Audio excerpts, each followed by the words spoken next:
Hey guys, I'm at Camp Life 2015 and we are doing some really cool stuff with some lighting. I'm going to swap my camera around and show you. That is our lighting rig this year. We're doing Nexus 4x4s with rovate points and some other LEDs and such. I want to show you guys how I'm doing the 4x4s. We are not running them with a traditional lighting console. We are running them actually with ProVideoPlayer, so I'm going to show you that. It's pretty sweet. I've got some just static colors set up.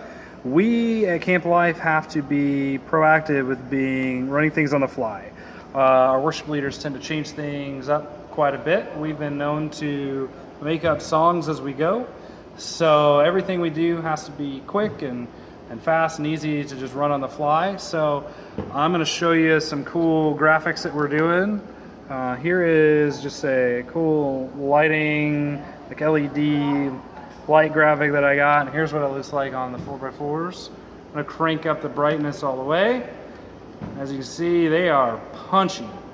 And I'll show you how we're accomplishing this. So we're using ProVideoPlayer, and that is feeding MadMapper. MadMapper is a really cool, actually, projection mapping tool, and it also has some lighting applications as well.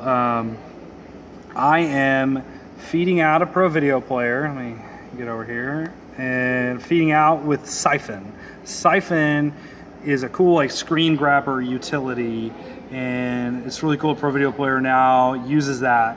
As you can see, you can hit enable Siphon, and that will then feed MadMapper. So now I'm getting MadMapper fed from ProVideoPlayer, and you can select that over here.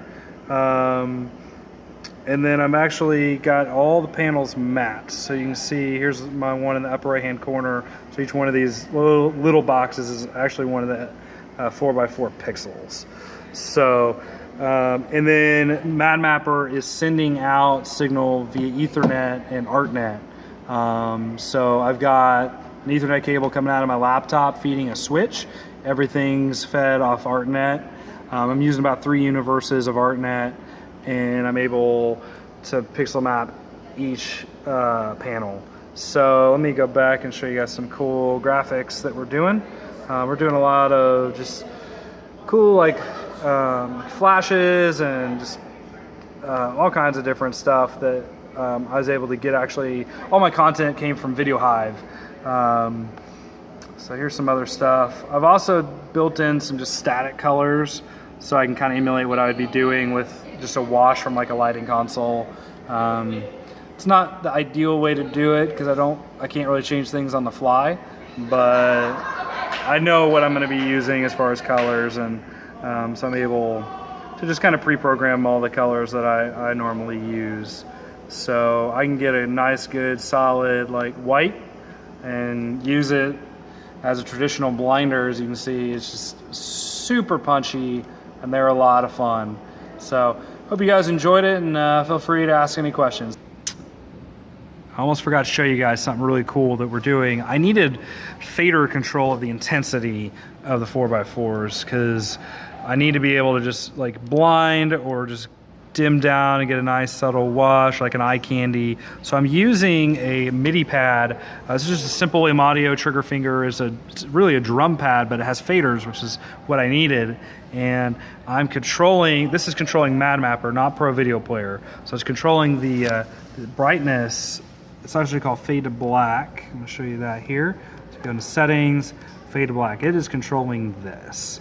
And I can assign any parameter of MadMapper to the MIDI controller. So if you go to controls, edit MIDI controls, and just click on any of these parameters and then hit it on the MIDI device, it will assign. So I'm also using the trigger finger to control different inputs to MadMapper. I'm using Siphon, which is ProVideoPlayer. I'm also using something called Mad Equalizer. Mad Equalizer is a really cool application that is just a visualizer. It's an audio visualizer. Nothing fancy, but when I talk, right now it's pulling audio input from my microphone on my laptop, and I can also run an audio interface into there. I can select the input which is something we'll probably do tonight and run it off the console, so the console's feeding it. But it's worked actually really well. Even with the sound system at full blast, I've been able to tone down the gain to where it still works. So I can hit a button on the trigger finger. I'm going to turn the brightness up on the 4x4s. Right now I'm feeding from ProVideoPlayer. I'm going to switch it to matte equalizer.